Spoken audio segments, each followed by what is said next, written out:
오늘의 정치권 이슈를 살펴보겠습니다. 유용화 교수, 박정하 전 청와대 대변인 모셨습니다. 안녕하세요. 네, 안녕하십니까. 안녕하세요.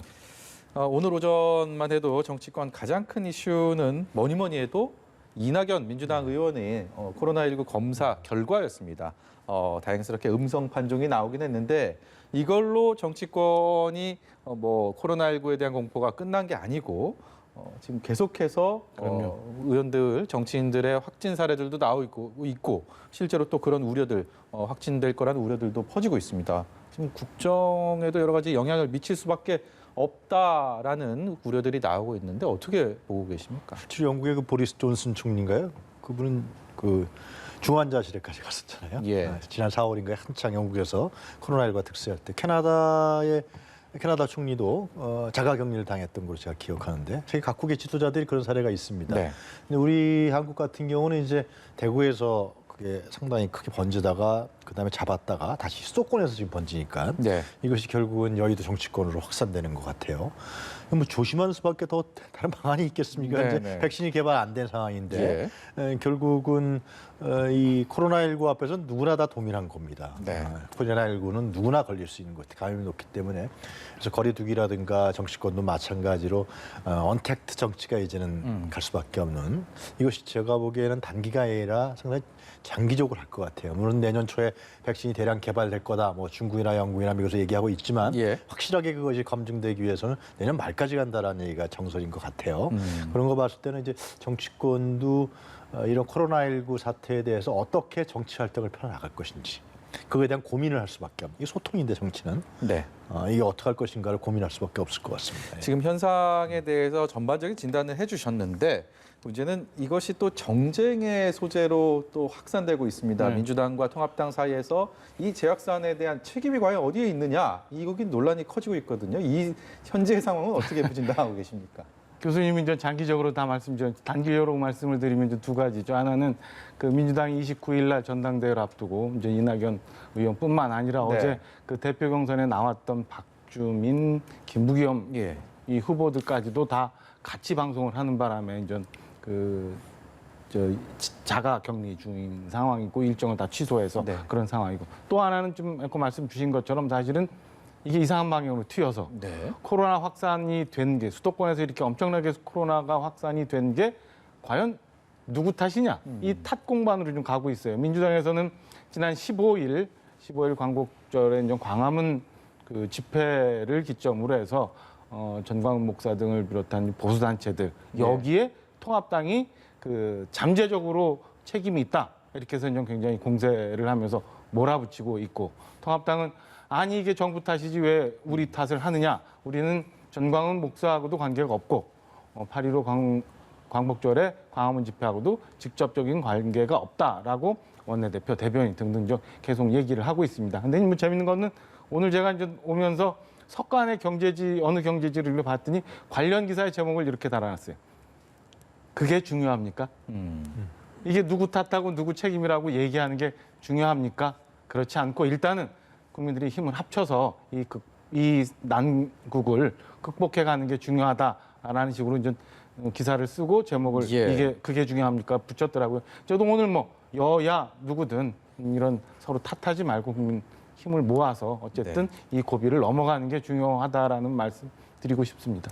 박정하 대변인 같은 생각을 다들 하시면 무슨 문제가 되겠습니까만은 누구 탓 정치권에서 늘 해왔던 것이고 지금 워낙 사태가 우려되는 상황으로 전개되고 있기 때문에 조금이라도 내 탓 공방에서 좀 벗어나고 싶어하는 그렇다고 이 선긋기라는 게 정답이 지금 없는 상황이 아닌가라는 생각이 들거든요. 양쪽 얘기들이 너무 평행선을 달리고 있어서. 그러니까 내 탓 공방은 지금 말씀하신 대로 아무 의미가 없지만은 전광훈 목사가 그렇게 그 자기 종교 집회를 정치적으로 정치화시킨 이유는 통합당이 어제부터 이제 선긋기 했지만 그동안은 침묵으로 일관했단 말이죠. 그것은 결국 정치적 백그라운드를 자기가 가지고 있었기 때문에 그렇게 코로나19 문제에 대해서 방역당국에서 하지 마라 검사 받아라 했던 거는 결국은 그러한 정치적 백그라운드가 없다라고 보는 것이 제가 보기에는 예. 맞는 것 같아요. 물론 이제 어제부터 통합당이 완전 선 긋고 이건 아니다. 그래서 태극기 세력이라든가 이런 정광훈 그 종교를 정치화시키는 세력하고 이제 완전히 절연하는 그런 모습을 보여서 다행인 것인데 지금 말씀하신 대로 이제는 뭐 내탁 공방을 할 필요 없겠죠. 할 필요는 없겠지만은 이 문제를 그럼 어떻게 해결할 것이냐는 문제가 있는 거죠. 이게 확산되고 있는데 정치권에서는 어떻게 할 것이냐 이런 문제는 논의의 테이블에 갈 수 있을 것 같아요. 네. 지금 말씀 주신 것처럼 일단 이낙연 의원은 음성 나왔습니다만 국회에서 일부 정치인들은 아직 검사 결과를 기다리고 있고 네.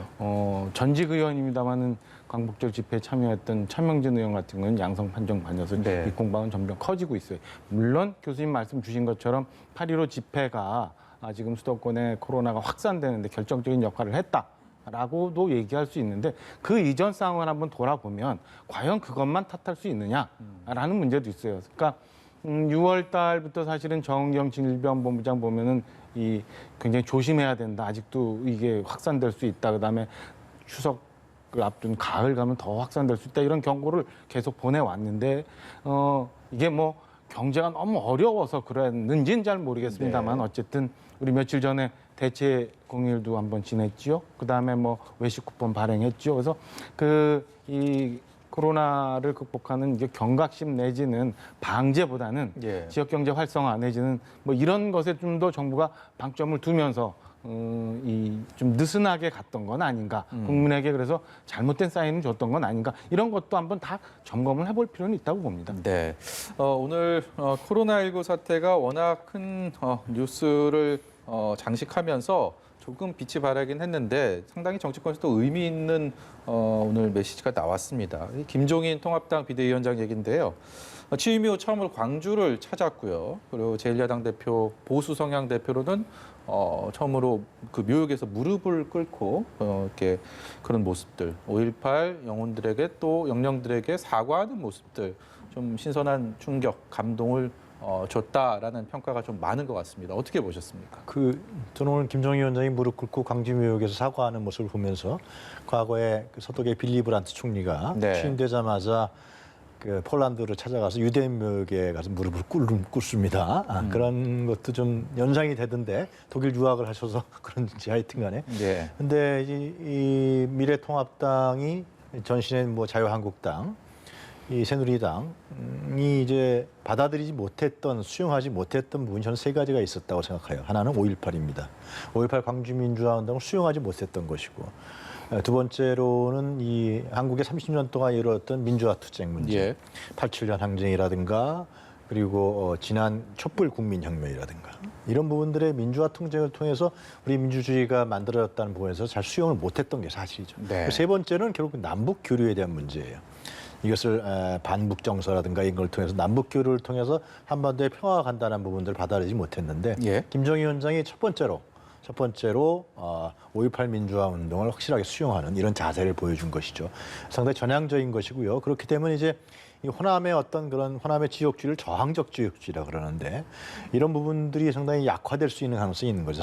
그러니까 서로 간에 지역 간에 있어서 어떤 통합이라든가 이런 부분들의 분위기가 만들어줄 수 있는 한마디만 더 첨언을 드리면 과거에 호남 사람들은 민주당, 미래통합당이라든가 이쪽에 표를 안 주고 몰표를 줬던 이유는 이것이 우리가 또 피해자가 되는 거 아니에요. 네. 저쪽이 정권을 잡으면은 가해자다 이런 시각이 아주 강했단 말이죠. 네. 오늘 김정희 위원장 가서 가해자로서 이제 사과를 했단 말이죠. 이런 부분들은 상당히 우리 정치 현장에 있어서 상당히 긍정적이고 전향적인 효과를 불러일으키지 않을까 그런 생각을 합니다. 네, 이번 수해 복구 과정에서 통합당 김종인 위원장을 비롯한 의원들의 통합당의 어떤 노력들도 뭐 시청자 여러분들께 어떻게 다가왔는지 모르겠습니다만 또 특히 뭐 호남 끌어안기에 대한 모습들이 두드러지고 있습니다. 오늘 5.18 묘역 참배로 거기에 좀 정점을 찍은 게 아닌가라는 생각이 들었는데 어떻게 보십니까? 저는 상당히 의미 있는 기점이 되고 있다고 보여져요. 그러니까 오늘 5.18 묘역 민주묘지 참배 건뿐만 아니라 어제 대구에서의 이제 발언까지 묶어서 보면 예. 이제 뭐 때가 되었구나. 내지는 김종인식 이렇게 좀 리더십에 치고 나가는 기점이 요즘이구나라는 생각이 듭니다. 말씀 주신 것처럼 수해복구도 일단 민주당 지도부보다 먼저 호남 지역을 찾는 바람에 민주당 지도부가 이제 화들짝 놀라기도 했었는데 오늘 광주 가서 부끄럽고도 부끄럽고 그다음에 죄송하고도 또 죄송하고 이 반복적인 말을 하면서 진작 왔어야 되는데 못했다라고 해서 이제 광주와 호남의 민심을 다투고 어제는 박근혜 전 대통령에 대해서 직접적으로 예. 당선되고 나서 약속을 다 지워버렸다. 왜 탄핵을 맞이했는지 우리가 생각해야 된다. 이런 얘기를 합니다. 그러니까 교수님 말씀 주신 것처럼 중요한 두 가지 건에 대해서 김종인 위원장이 뭔가 이제 짚고 정리를 하고 가는 시기를 택했던 것 아닌가라는 생각이요. 지난 가을 조국 사태 이후에 이 보수 야권에서 사실은 총선에 대한 기대감이 좀 커졌었지요. 근데 결국에는 국민들은 여전히 이 건에 대해서, 그러니까 과거의 몇몇 건에 대해서 지금 대표적으로 광주 그다음에 박근혜 대통령의 탄핵 이 예. 건에 대해서 정리를 못하고 갔던 자유한국당 그리고 결국엔 미래통합당 이 세력에 대해서 준엄하게 회초리를 준 거였잖아요. 예. 이 건에 대해서 김종인 위원장이 정리를 하면서 마침 대통령의 지지도도 뭐 좀 하락을 하고 있고 정당 지지도도 크로스 현상이 생기고 이 시점을 잡아서 과거를 정리하고 미래로 나가는 그런 어떤 수순을 밟고 있는 것 아닌가라는 생각입니다. 곧 뭐 당명 개편도 한다 그러고 당사 이전도 한다는 거잖아요. 그러니까 아마 새로운 분위기를 좀 만들어가는데 디딤돌을 만들어가고 있는 것 아닌가라는 생각입니다. 네, 이번 지난 4월 총선 결과로 상당한 위기에 직면했던 미래통합당 지금 김종인 리더십이 말씀하신 것처럼 이렇게 주목을 받고 있는데 김종인 위원장의 발언들을 저희가 좀 모아봤는데요. 그 발언에서도 김종인 위원장의 리더십을 조금은 엿볼 수 있는 것 같습니다. 한번 들어보시겠습니다. 왜 야당으로서의 역할을 제대로 하지 못하느냐. 이런 얘기를 들을 때 저는 이렇게 얘기를 합니다. 지금 우리가 길에 나가서 외친다고 해서 일이 해결되는 일이 아닙니다. 저희 당이 최근에 조금은 그래도 조용한 모습을 보이기 때문에 국민들이 저 좀 철이 좀 들어가는구나 하는 그런 인상을 받은 것 같습니다. 예, 불과 몇 달 전만 해도 미래통합당, 전신자유한국당에서는 예. 말을 하면 할수록 지지율이 떨어지고 손해를 보는 이른바 말실수, 막말 여기에 워낙 홍역을 알았기 때문에 근데 지금 저희가 들은 것도 그렇고요. 화면을 통해서 보고 계신 김종인 위원장의 말들은 말을 할 때마다 이렇게 조금 화제가 되고 정치권에 이렇게 좀 많이 주목을 받는 그런 효과들이 있는 것 같습니다. 과거와는 확연히 그 과거라는 게 불과 얼마 되지 않았기 때문에 좀 이렇게 더 이렇게 선명하게 비교가 되는 것 같은데요. 박정화 대변인께 좀 여쭤보겠습니다. 어떻게 보고 계시는지요? 일단은 김종인 위원장이 굉장히 경험이 많잖아요. 그러니까 정치권에 대해서 경험이 많고 뭐 정치인 집안에서 쭉 자라서 어려서부터 경험을 많이 해서 그런지 일단은 이 말 한마디 한마디에서 경륜이 좀 묻어나오는 것 같아요. 그리고 난 다 알고 있어라는 식의 느낌이 예. 좀 드는 그런 아주 간략한 단어들과 용어를 선택을 하면서 얘기를 해서 그게 국민들한테 이제 다가가고 있지 않나라는 생각이 하나 들고요. 예. 때로는 굉장히 또 직설적인 얘기도 합니다. 최근에 유치한 정치하지 말아라. 그다음에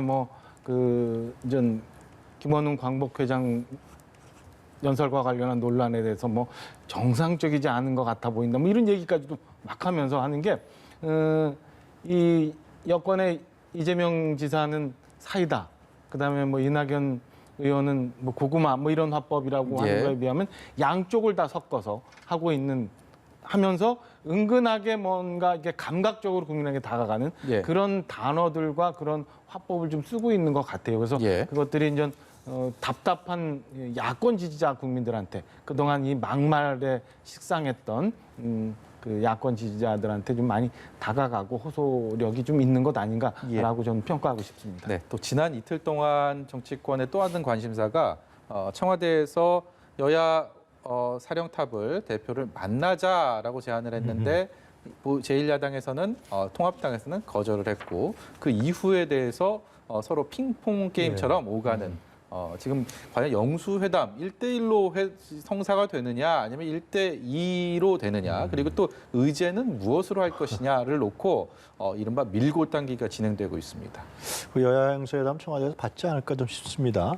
여러 가지 현장 국면, 정치 현실 국면이라든가 이런 거 봤을 때는 아마 그래서 김정희 위원장이 상당히 그런 부분에서는 고단수를 한 것 같아요. 네. 고단수를 한 것 같은데 결국 이제 과거의 여야 영수회담을 보면은 관례가 이 대통령이 뭘 줍니다, 실제로. 김정희 위원장이 그런 것도 알고 있을 것 같아요. 그러니까 청와대 가면은 뭘 하나 정치적 선물 같은 걸 따내서 오는 게 대부분 야당 당수들의 역할이었던 네. 거거든요. 그러니까 그것이 사전에 교섭이 되죠. 이런 부분들이 아마 지금 밀고 당기기가 있을 거라고 생각이 들어요. 의제뿐만 아니라 뭘 내놓을 것이냐, 그리고 야당은 뭘 줄 것이냐. 청와대 대통령은 뭘 줄 것이냐 이런 부분들이 아마 정치적인 협상이 이루어지지 않을까 생각이 드는데요.